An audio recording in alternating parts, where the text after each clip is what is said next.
Dr. Randall, the Soul Doctor, author of Soul Doctoring, Heal Yourself, Heal the Planet, shares her 40 years of experience as a cross-cultural practitioner, medical futurist, and expert in 20 different modalities of healing, along with amazing interviews with some of the leading minds in medicine and big thinkers in all walks of life.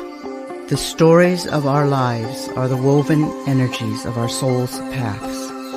They feed and ignite the spiritual light that nourishes the universal soul, the one mind, the cosmic consciousness where we all come together. This podcast is going to be a deep dive into the personal stories of people who have made significant contributions to the planet. What formed them? What moved them to become these leaders and innovators that inspire us so? Hi, Michele. Madeline, hello. This is so great. I'm Michele Hebert. You're just an amazing person, a person I have known for, how many years? 20 years at least? Close to 20, I would say. Yeah, and she's a very spiritual human, and she's very, this is just from me. I'm not reading anything, but she's very soul-centered, and I've always found her to be that way. And the name of this podcast, of course, is Soul Stories. And what we do and who we have on here are people who have made big changes on the planet, who have done something to benefit other people. And we're all here to serve other souls. And Michele is one of those people. And I don't know when she came into it, but I believe she came into this life to do that. And she sure does in a big way. So we're lucky to have her on, and we're going to dive deep into her philosophy and how she got like that. You know, what made her like that, and, you know, what formed her. So that's what we're really interested in. And then she's going to share her wisdom with us. Is that good with you, Michele? Oh, I'm very much looking forward to it. Okay. So Michele is a master educator, a yoga and meditation teacher. She's an award-winning author and speaker who's devoted her very life to living and teaching consciousness-based practices for personal and professional transformation.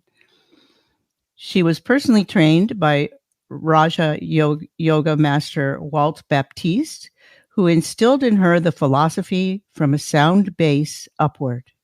She studied extensively with Swami Veda Bharati of Rishikesh, India, and His Highness the Dalai Lama. Of course, we all know how to say that.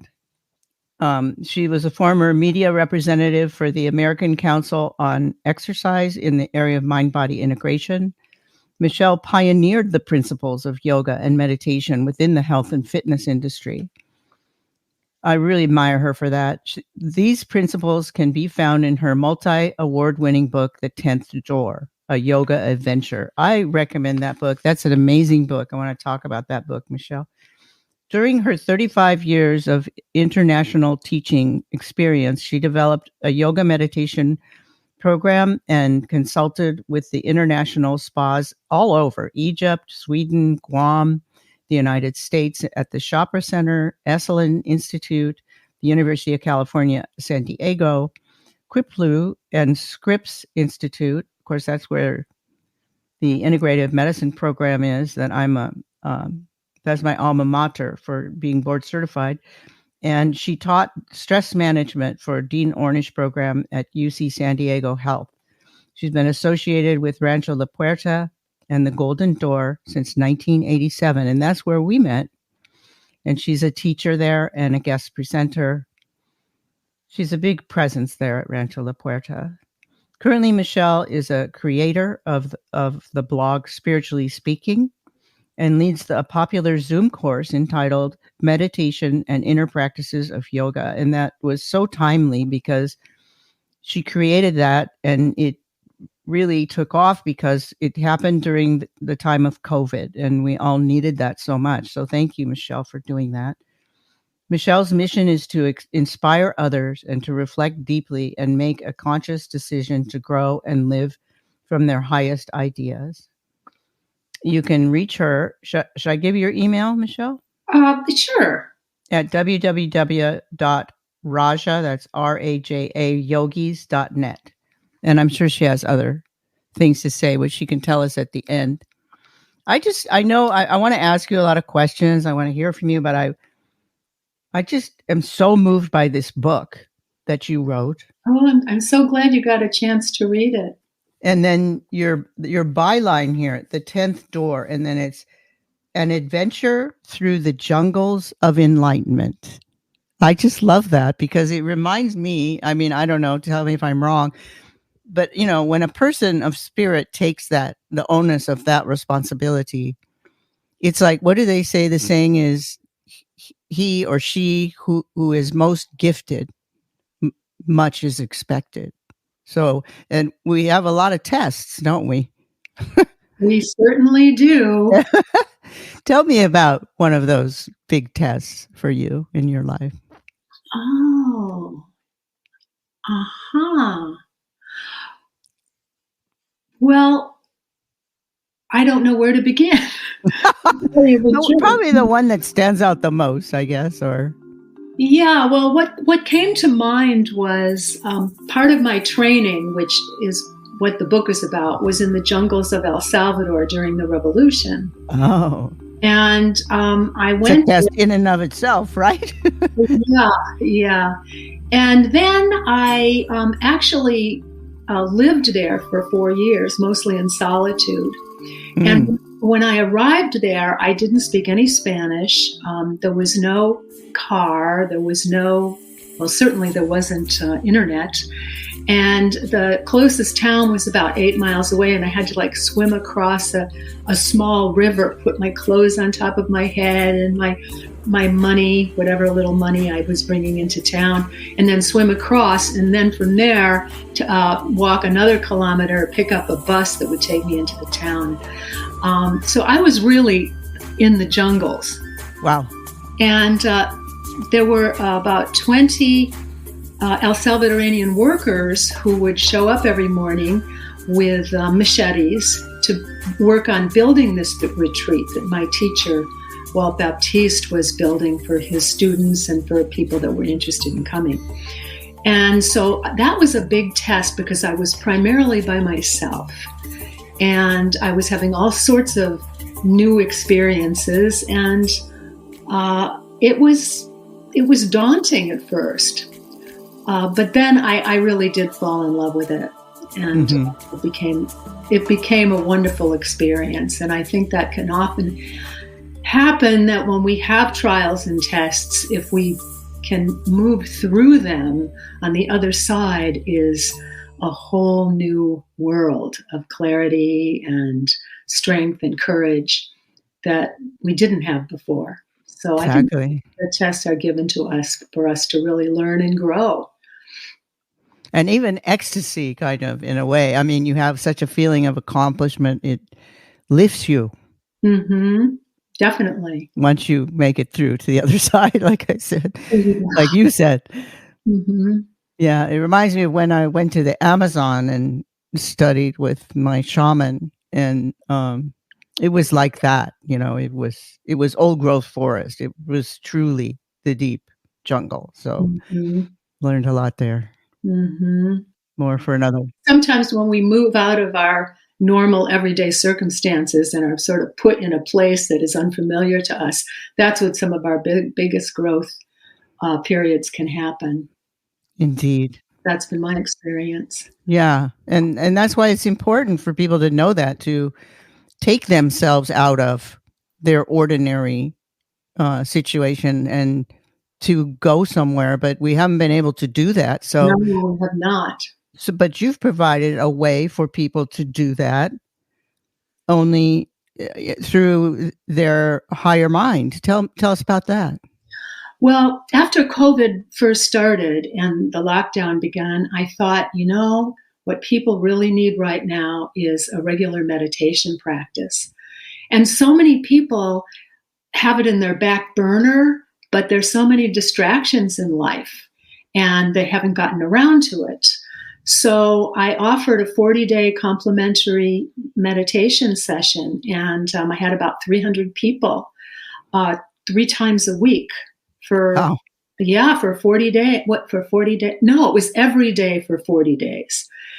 And then, of course, it kept going, the lockdown. So I started doing 8-week courses, 2 or 3 times a week, depending on what a person wanted. And it was for 8-week periods. And it's been really amazing. It's been fantastic. And I call it meditation in the inner practices of yoga, because a lot of people, when they hear yoga, they just think of the physical aspects.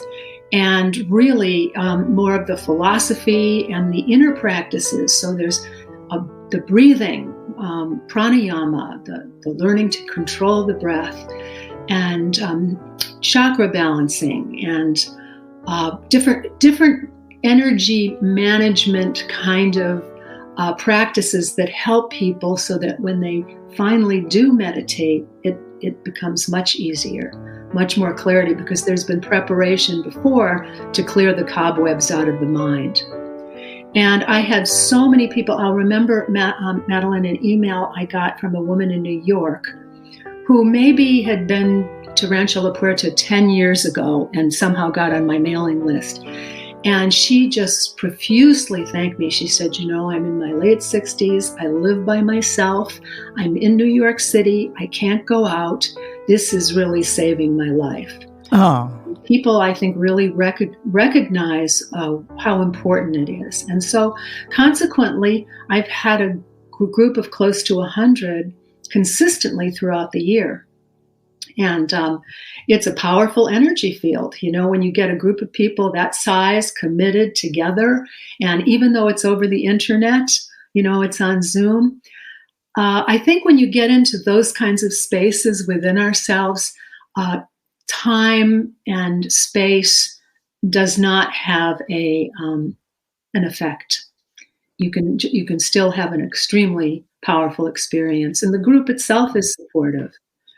So, yeah, I agree. I agree, and there are other groups out there now that are trying to organize similar types of things, and I applaud that, because the more people that we get, what I call it is to point their sacred arrow, in a good way, for the benefit of mankind and the planet, the more it makes it stronger. We're reaching that area I call the cosmic consciousness, or the one mind together. It doesn't matter where we are on the planet. It creates an electromagnetic, change and it does create benefit, and apparently like less crime rate and all kinds of good stuff. So yeah, I was going to say that's really been scientifically proven. Yeah, that when there was actually there was some sort of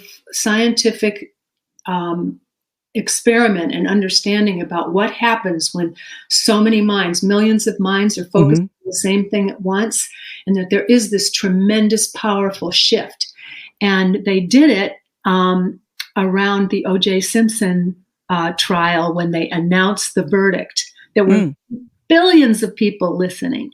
And also during the soccer big tournament, where there are billions of people focused, and there is a shift that goes on in a planetary way that's powerful. So it's extraordinary what can be accomplished when people consciously go within into that point of consciousness, which is all one. I mean, we're all part of one consciousness, and when we can connect in that way, it's incredibly, amazingly powerful. Yes. And they actually, I don't know if it was the same experiment, but they measured it from satellites. I think so. It was, yeah. Yes.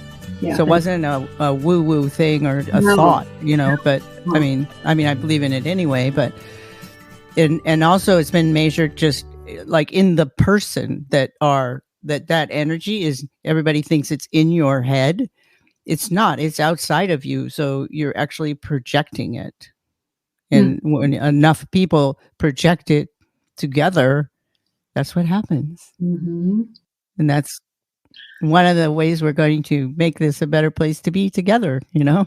I Yeah. call that one of the bookends for changing the planet. Mm-hmm. So tell me, Michele, when you were growing up, where did you grow up? I was raised in Cleveland. Uh-huh. And I was in Cleveland because my father was in the Cleveland Orchestra. Wow. He was the flute and piccolo player with the Cleveland Orchestra. And it's really interesting how you can look back in your childhood and see the roots of what occurs later on in life. That's what I was going to ask you. Yeah. So, and this has to do with the flute and my father, because he taught at home as well. He taught kids and adults, but a lot of kids would come and I would say to him, I want to learn how to play the flute. And he said, when you're 9. So you have to wait till you're 9 years old. And the reason for that is because kids' arms have to grow out to a certain point to be able to hold the flute, but also he wanted them to continue. And if you start kids too early on something like that, oftentimes they give it up. So I would bug him from the time I was about 6. And then finally, my birthday came. I was 9 years old, and I opened up my present, and sure enough, it was a beautiful, beautiful, shiny flute. And I got my first flute lesson. And he took me into the studio, and he told me not to open up the flute case. And he lay me down on the floor, and he put a Webster's dictionary, one of those really big ones, on my diaphragm. And he taught me how to lift the dictionary up using my diaphragm and breathing. And after a while, I said to him, well, I'm ready to start playing the flute now. And he said, no. He said, the most important aspect of a wind instrument is the breath. And you have to learn how to control the breath. And so to me, I consider that my first pranayama class. And pranayama, for those of you who aren't aware of it, is the science of life force. And within the breath is this pranic life force. And later on, when I got involved in yoga, I realized that I'd already had all this training. And also I had the flute, which really builds your breathing apparatus. Mm-hmm. So that was a pretty extraordinary aspect early on. The other thing from my childhood that I remember is that I was raised a Catholic. And I remember being in school and learning about Jesus and his disciples. And I was just really bummed that I couldn't be a disciple. I really wanted to be a disciple. Because they didn't tell us then that Mary was a disciple too. No, of course not. Of course not. And then later on, I met an important teacher, and I became a close student of his. So it sort of like mirrored what was to come in the future. And then we had a prayer. My parents, before we went to bed at night, they always sat on the bed and we said prayers. And one of the prayers that was my favorite was, Angel of God, my guardian dear, to whom God's love commits me here. Ever this day be at my side, to light, to guard, to rule, to guide. Amen. Mm. And from the time I was like 3 or 4 years old, I knew that there were angels. I had no question in my mind that there were angels. And later on, and I always would like picture my angel next to me when I was walking around. And of course it was St. Michael, Michael, St. Michael's the big one. He's the major angel. And I always really connected with him. Later on in my life, I went to Findhorn in Scotland. Yes. Findhorn is a community that was developed based on the nature divas. And Elaine Caddy, one of the founders, actually was able to communicate with the different divas, and they told her where to plant. And this is in Scotland, in the cold, bitter cold in the sand. And they were getting 70-pound cabbages. And I remember Peter Caddy in the 70s traveled around the United States giving workshops and talking about it. So my husband and I went to Findhorn. We spent a week there, and I had the incredible gift of seeing an angel while I was there, because it's all about the angelic forces there. Everything that they do, there's an angel attached to it. So that was another sort of seeds of childhood coming on in my life. And yet, given all of this, I was really trained to be practical.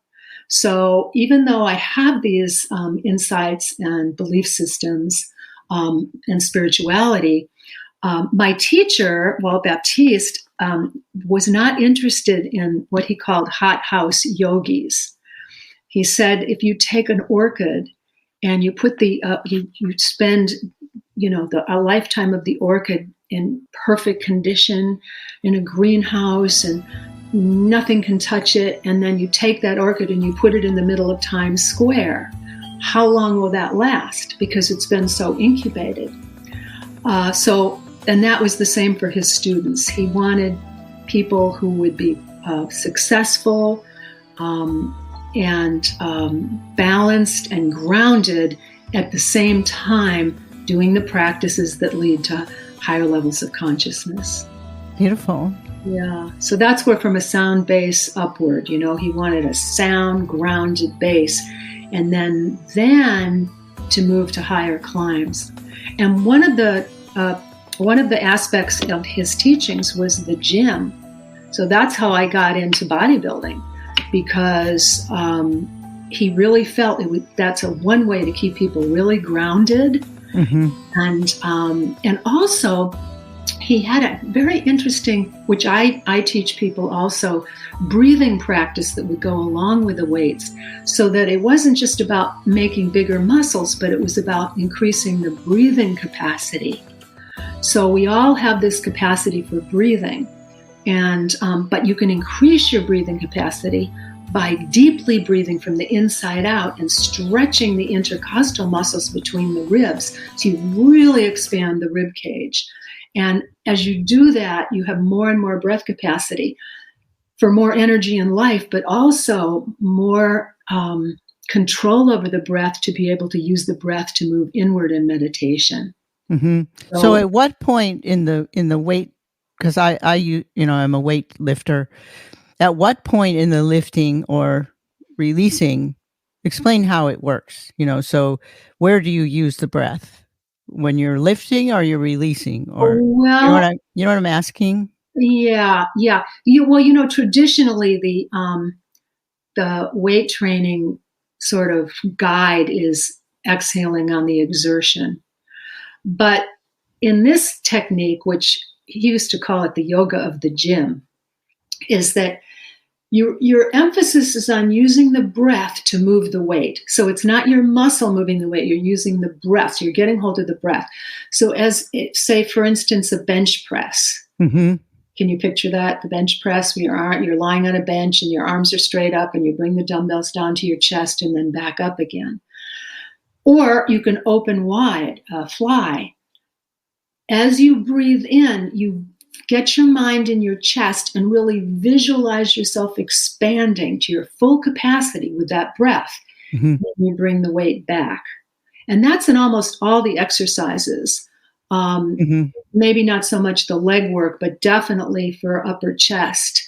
It gets a lot of vitality into the system. In fact, I went out, I have a little setup in my backyard, and before I came on with you, I wanted to lift my energy. So I went out in the back and I did several, like 20 bench presses, 20 flies. Popped a little weight. Yeah, and a lot of breath, Oh, that's great. No, it reminds me, I'm a martial artist, and I'm a black belt in Shotokan karate, and there's my master was also he's belted in everything Tai Chi, so we use our spirit and breath a lot to, like, when when you, if you're going to, whether you pushing and you're doing it quietly or whether you really push it hard, you use your maximum breath, which is called ki, And when you're using that force along with your body force, it's way stronger. It's you know, I mean, you can almost, knock someone down without even touching them because it's your life force. Yeah. Yeah, it's a shame that in our society we're not really educated much about that. I mean, Well, it's like moving your chi around your body, of course it's going to be more powerful than just doing the motion. But it's also learning to manage your own energy. But that's so interesting that while that Baptiste taught that, I hadn't thought of that in a yogic way, but I'm not a yoga master like you are, so. Well, he was a former Mr. America.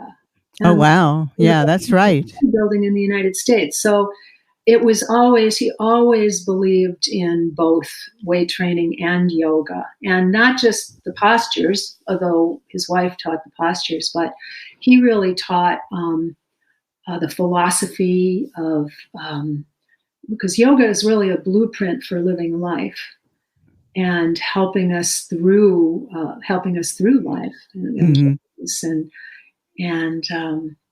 So he brought that into his classes very strongly and emphasized the pranayama, the breathing, and the meditation, and the weights. So he was really well-rounded. And yeah, that's beautiful. Yeah, dancing was an important part of it also. Yeah. So anyway, I try to pass on as much as I can, and I try to be a purist because my training was such that there's not a lot of people out there teaching and passing on what I learned from he and his wife. And so that's sort of my mission and I think one of my paths is to be able to continue the lineage of passing these practices on to people. Yeah. Beautiful. Somebody has to be a purist. Yeah. Go ahead. I was just going to go back to your book because of the name, The 10th Door, and then of course reading your book. Would you tell us about that briefly, or is that too long? The different doors and the. No, it's not actually. The 10th door is, there are 9 openings in the physical body: the eyes, the nostrils, the ears, the mouth, and you can count the rest. But there's a 10th opening, a secret opening at the crown of the head that's known as the 10th door. And in advanced yoga practices, the yogi adept eventually, who masters these practices, is able to leave his body or her body out of the crown of the head. Most people at the time of death leave out of their solar plexus, but the practice of really learning how to actually have so much control that you can actually leave out of the crown of the head is one of the high goals of the yogi. And there are many in India examples of masters who they know they're going to leave, and they call their students around them, their devotees, and they go into meditation, and then they consciously leave. So it's fascinating the degree of mastery that's possible. Now, so is that a practice? Do they come back, or they're actually leaving? Well, that would be it. Yeah. Okay. Although there are people, that have out-of-body experiences that leave and come back. So I guess I can't definitively say because I haven't experienced it myself, but it's a teaching, and there are practices to help open up the crown. So, yeah, it's fascinating. What would be a practice to help open up the crown? Well, I think bringing your consciousness to that point. So you're bringing your consciousness in meditation to the crown of the head. And to give you an example, but in El Salvador, we had a pyramid, and it was a pyramid that you would go inside. It was a pyramid that the Walt Baptiste had built, and you go inside for meditation. And he gave us, a group of us who were there at the time, and the assignment of doing 2 hours in the pyramid at the crown of the head a day. So that's the kind of intensity that one would put into it to get to that point. But even just a few, seconds at the crown of the head, if you're really there, can be very balancing and very balancing. They say the crown is our connection with the divine. Yes. And it's the 1,000-petal lotus opening at the crown of the head. And there are practices. It's hard at first because we're not used to that. We don't bring our attention up there. A lot of times people's attention are in their abdomen, or sexually, there's a lot of attention there. So, or in their heart, like the great saints naturally have their center of being in the heart. So it's unusual to think of walking or of sitting down and just spending time at the crown of the head. But anytime we put our attention in anywhere within our organism, the mind-body organism and the spiritual organism, and the physical organism, there's changes. So, for example, if you were working on healing, and there's a Buddhist practice of just bringing your consciousness to the part of the body that needs a healing and just staying there and looking and watching. And it's said that millions of cells can be changed in moments with the consciousness truly there. And then, in addition, if you bring the breath into it as well, the subtle aspect of breath, sending it into those areas in need of healing, powerful shifts can occur, do occur. So it's just that we, in our society, we just don't have the training. Although I think, there are places to get it, and I think it's becoming, I don't know, sometimes I think it's because we're in California that there's a more openness to these things, but, people find the right teacher for them. Don't you think? Yeah, I think, I'm trained, as you know, in many different modalities, and I always kind of look through a lot of different things to look at something. So this point at the crown of your head is called the Bahui point in Chinese medicine. It's where all your meridians intersect. So, of course, that's going to be a very powerful point. And then in aurosmic healing or pranic healing, it's violet. It's the violet chakra, but then in Aurosoma there's another chakra, sort of a secret chakra, which involves interaction with the divine, and that's magenta. But then you're connected with God or whatever you want to call it. The one mind, and you get that magenta color coming. So and if you think about it and you circulate that chakra down to your root chakra, which is red, it kind of makes sense, because if you mix violet with red, what do you get? You get magenta, right? So it's beautiful. Different modalities intersect philosophies. Like, why does a Native American Navajo mandala look just like, the Tibetan ones, some of them, so there are similarities, and for no mistake, I think. Well, because it's truth. Yes. In different cultures, in seeking truth, have discovered there's one truth.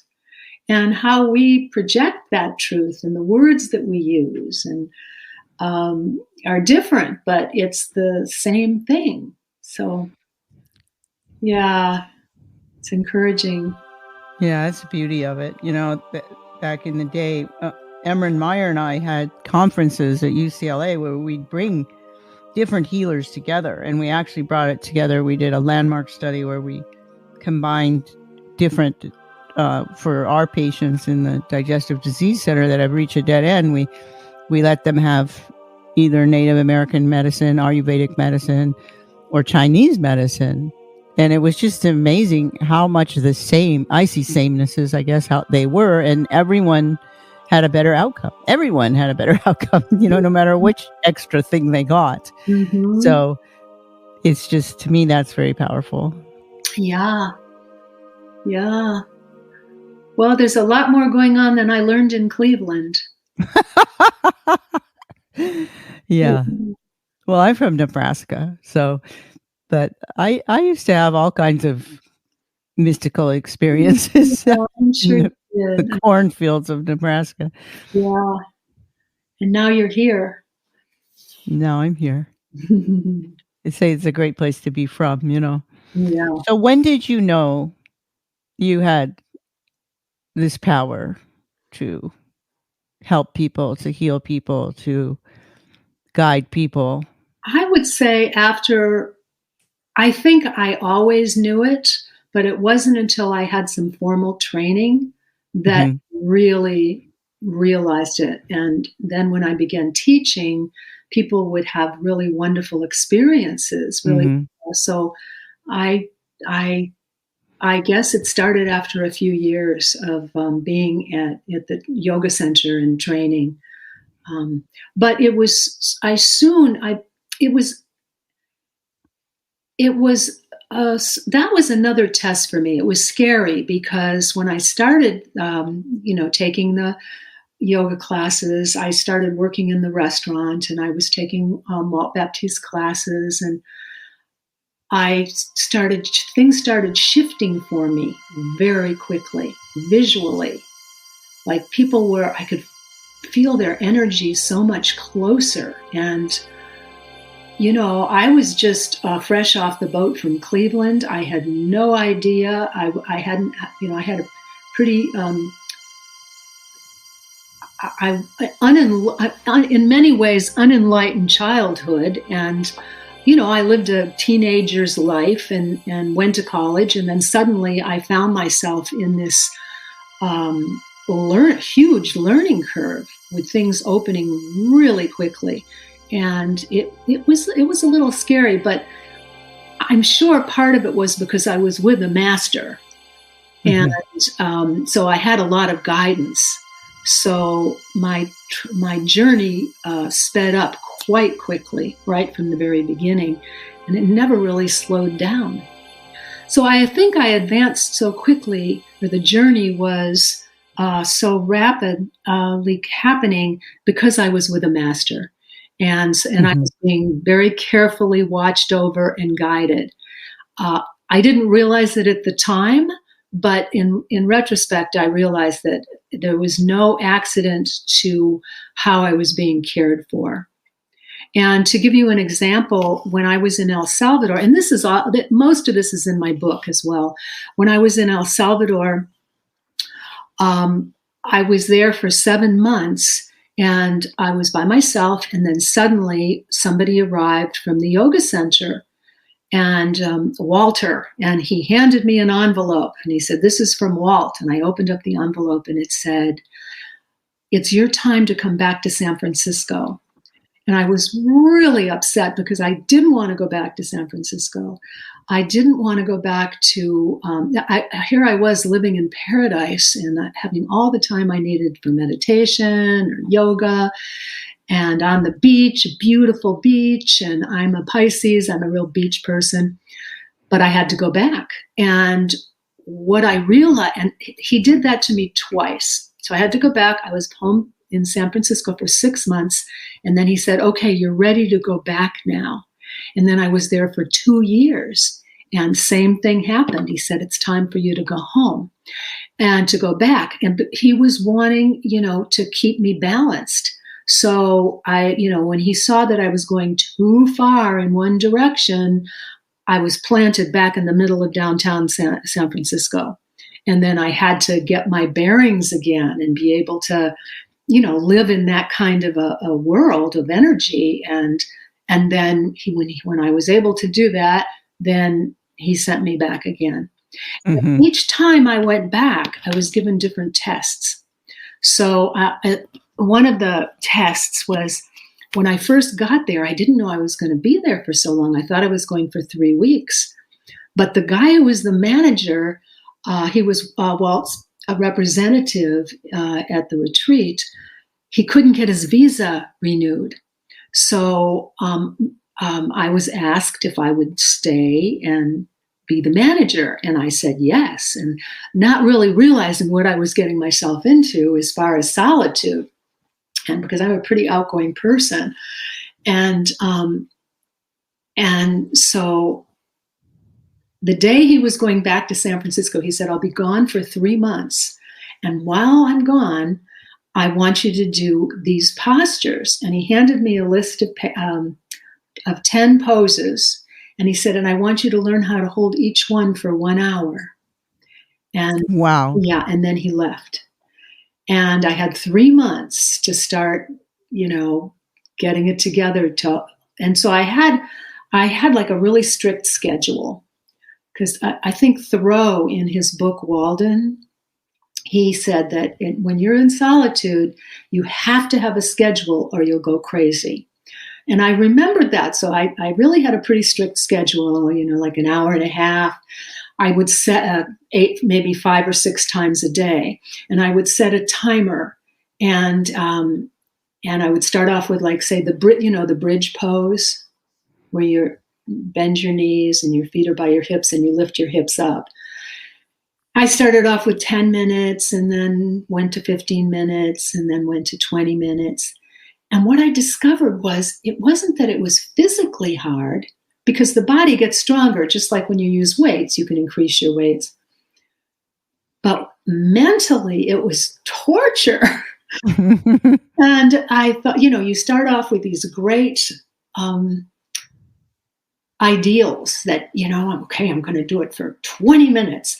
And then after about 5 minutes, it's like, do I really want to do this now? And why am I doing this? And is this, there's a self-sabotage that goes on, but I stuck with it. And then there were the other postures too. And I didn't get up to an hour on any of them. I got close, but it was the practice. And of course, I was feeling pretty good about myself when he came back. He didn't really say a word. He did actually say to me, it shouldn't take you an hour to get there. You should be able to do the same thing in 3 minutes.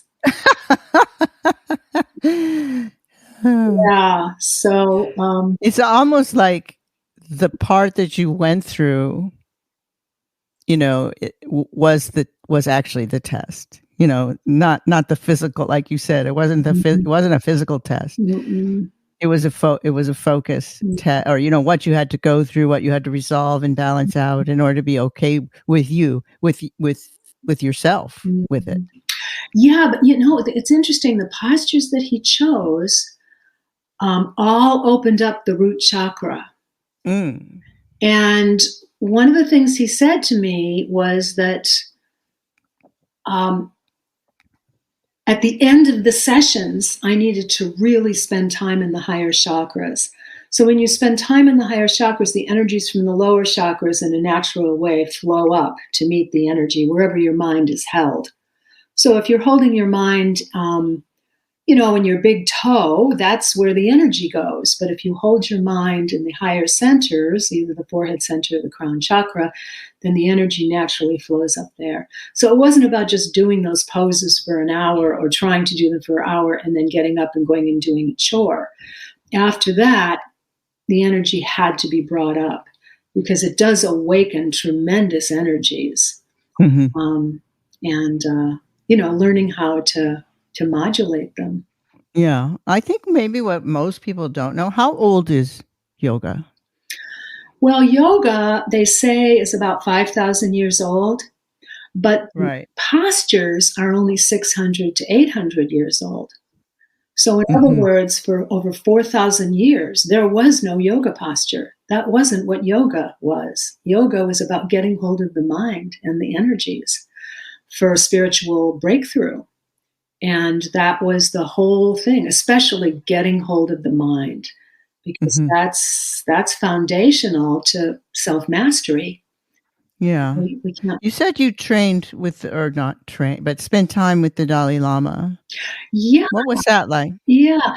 Oh, well, he doesn't do it anymore, but years ago, like 20 years ago, 25 years ago, he would do teachings. So, in other words, instead of just maybe a 2-hour lecture to the public, he would do a 4 or 5 day teaching. And I did, I don't know, 3 or 4 of them over a period of time where there was some initiations were involved, and it was really an incredible experience. You know, it's funny. I remember one time he was doing a initiation in the medicine Buddha, and it was really so interesting because the practice involved, and he's working with 17,000 people, opening the mouth, and he would chant and visualize the Tibetan chanting going into the mouth and circulating around the inside of the head. At the same time, he was directing people to do a certain practice involving the crown of the head. And it was really powerful. Yeah. One of those days, he started his session 15 minutes early. So a lot of people are down in the shops. You know, they have Tibetan shopkeepers, and you can get little different, spiritual items. And Mehrad and I happened to go back to our seat early, and all of a sudden he started. He started with his own personal practice, and it was really quite amazing. And Mehrad said to me, when I go back to San Diego, I'm going to start early. And I said, honey, you're not the Dalai Lama. Okay, get away with it. But it was interesting that he did that. There was a gentleman who I think was a very close monk to the Dalai Lama, Master Geshe Gelsen, that ran the temple in Long Beach. Do you know him? No, I don't. Yeah, he was in the Dalai Lama's. Well, first he was something, but then he got sort of drafted into the Dalai Lama's sect. He was outside and married for a minute, because they have that sect as well. And so his wife, or his previous wife, was my patient. So I got to be with him very closely, and like really closely, and the energy in these guys. I don't know if you got to be close with the Dalai Lama, but it's like I stood maybe I when I first met him, I looked down. I got all the old teachings: don't look him in the eye, don't, and I handed him some vegetarian soup, looking down, and he took my hands and he said, "Thank you."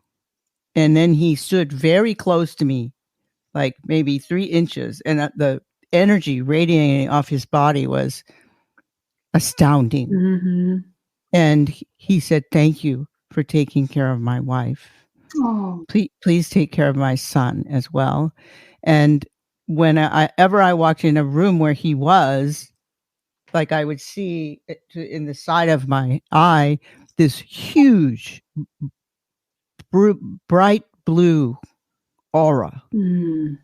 And I would immediately look in that direction. He would immediately look in my direction. I don't know what color my aura was, but it was, the energy. It's just, I'm speaking of the energy of people who spend their life in spirit. Mm-hmm.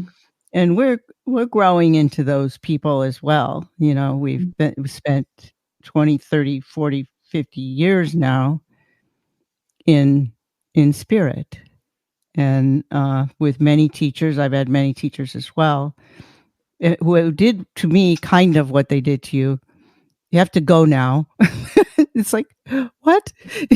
But they always know what they're doing. So. Yeah.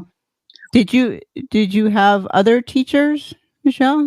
I do. I have another very important teacher that I met through Gurudev, through Walt Baptiste, in India, and that was Swami Veda Bharati.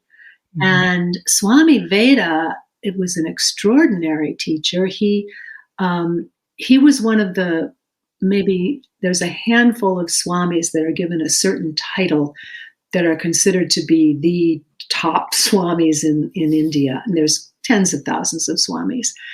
And he spoke 17 languages. Wow. Not only was he intellectually brilliant and drew students from different countries, princes and dignitaries were sat at his feet. Spiritually, he was incredible. And beautiful. He was also, they referred to him as the mother because he was very gentle and soft. Sometimes teachers can be very, masculine and strong and, but he was extremely gentle. And I spent a lot of time with him. I think I've been to his ashram in India 6 times, and we brought groups there. It's the Indian expression is it's just so the only word I can think of is refined. I mean, they have really created a system that is very particular and very, like when they look at the mind, there'll be like 6 levels of mind, and then they'll break each one of those levels down into 3 different levels. They really spend time refining it. So so Swami Veda has been a very important teacher to me.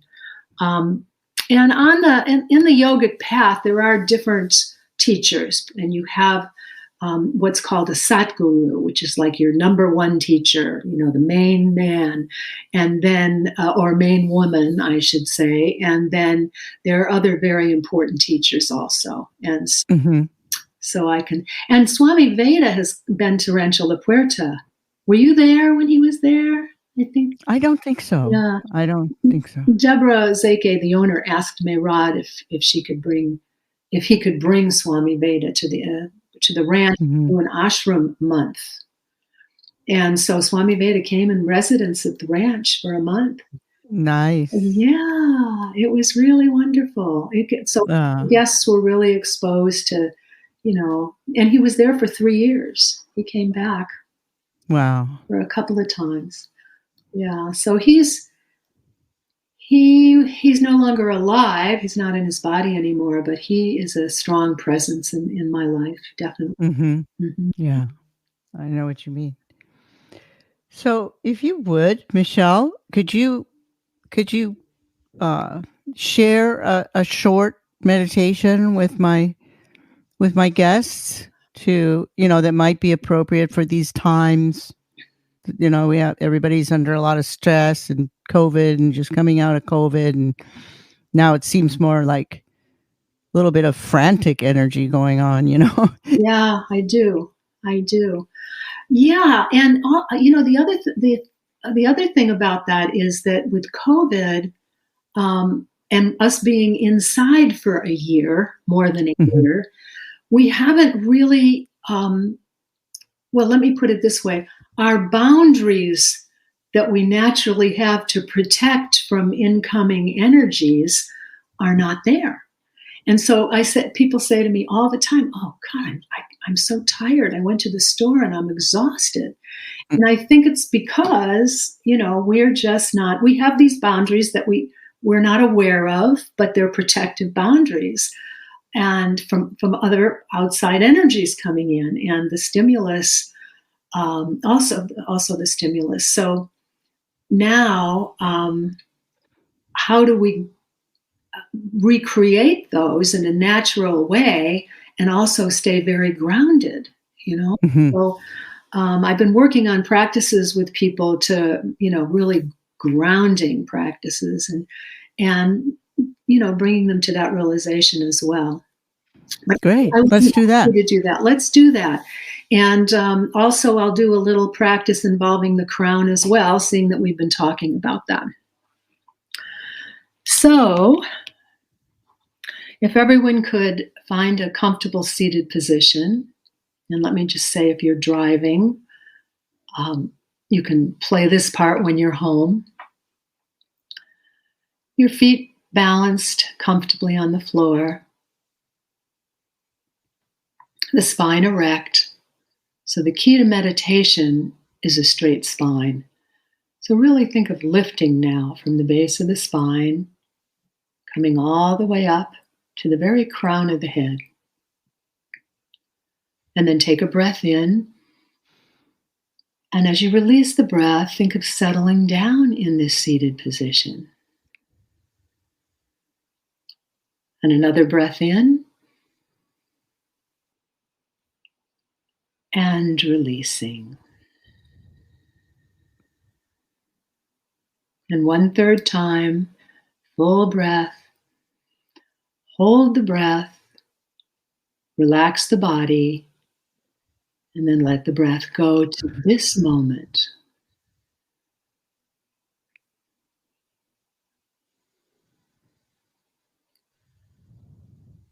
All right, now bring your attention to the base of yourself. So think of the feet, soles of the feet. And find a breath that you can breathe from the soles of the feet. It comes all the way up the trillions of cells of the body to the crown of the head. And then as you release the breath, all the way down to the base. So breathing in and up, and out and down. A sweeping breath that sweeps away impurities on all levels.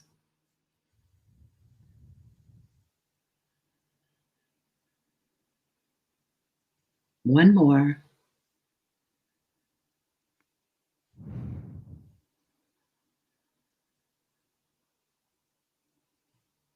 And then please bring your attention to the nostrils and feel the two streams of breath flowing evenly in and out of the nostrils.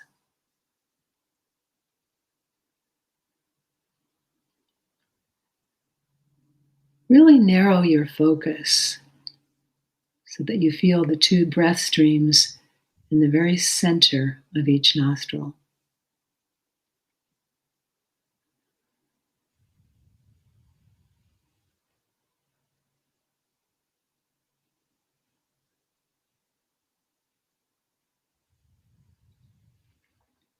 And now please bring your attention down to the base of yourself. So think of the connection to the earth through the soles of the feet. And let the mind now drop down even farther into the earth. Think of 50 feet down. So you're looking down now, 50 feet below you into the earth.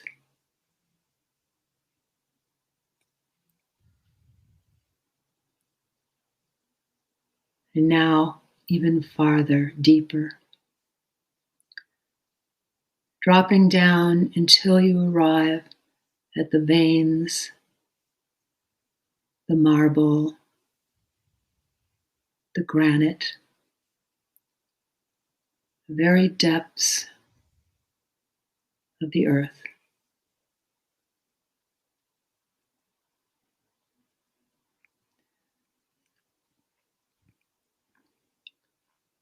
Now, without losing that connection with the depths of the earth, of Mother Earth, bring your mind now up to the very crown of your head.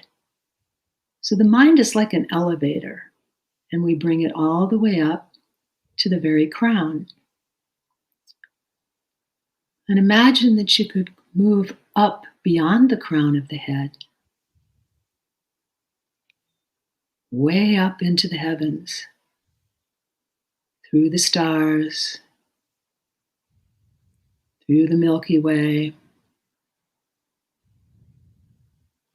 into the cosmos.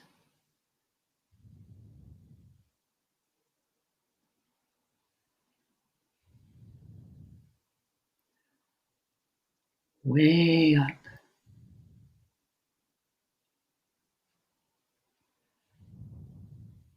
So your connection grounded into the earth, into the heavens above.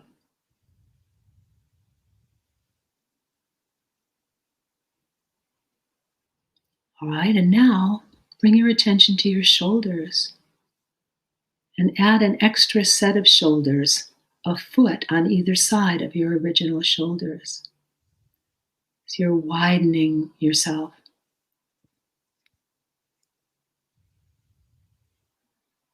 And then even farther on either side.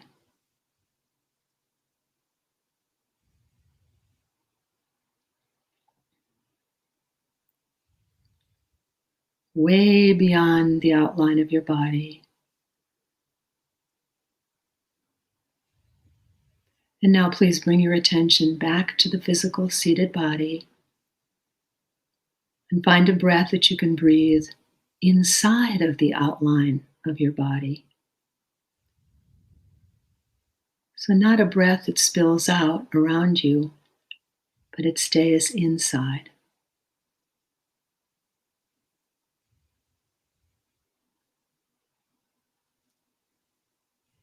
Feel yourself balanced, grounded, and connected.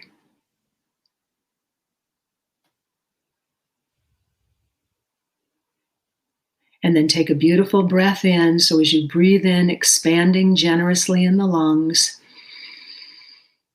And as you release the breath, think of letting go to be well. And another breath, a little bit larger. And letting go to be well within yourself. And then gently blinking the eyes and bringing yourself back out into the room. Good, thank you. Beautiful. Thank you. Refreshing. Mm-hmm. Yeah, it's amazing what just a few minutes can do. Right? Yeah, I know. just will spend the time. Yeah. So, Michele, we've had such a good time with you. Could you leave us with a few words of wisdom that might take us, help us to move into the future, to be the people that we agreed to be when we came here? And after that, tell us how to get a hold of you. To be the people that we came here to be. In order to do that, it means consciously connecting with yourself on a regular basis. So you're refueling and recharging yourself constantly. And that connection is with yourself as really divine consciousness. Mm. And as we make that connection on a regular basis, life unfolds and we learn to meet life as it unfolds in the moment, not putting our belief system onto what's happening. And it's not easy, but it really pays off. That steadiness and consistency of practice. Beautiful. Yeah. To get hold of me, Yeah. My website, rajayogis.net, RAJAYOGIS.net. My email is Michele, 1L, at rajayogis.net.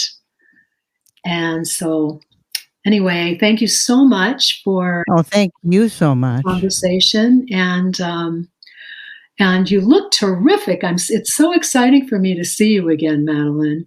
Thank you. Yeah. Well, it's all natural, and I believe that if you put the right energy and put the right foods and things in your body, that you can add years and grow younger.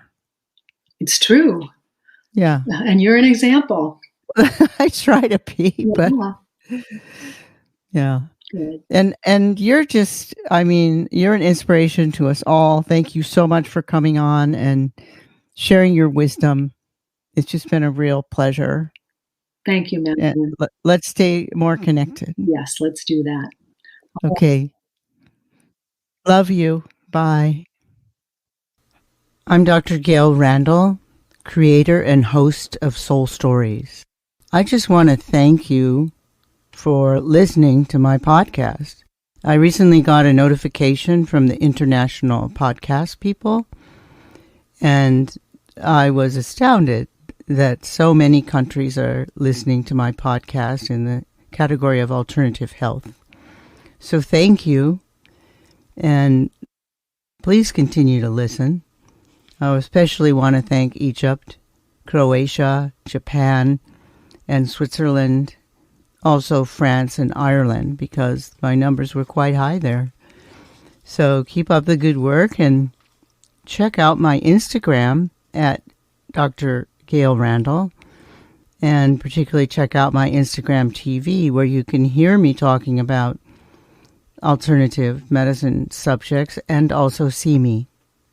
It's a very good show, and I think you'll like the subjects. It's on 6 p.m. Pacific Standard Time every Friday, but it's recorded there, so you can find it there anytime you look. Okay, thanks again. I love you guys.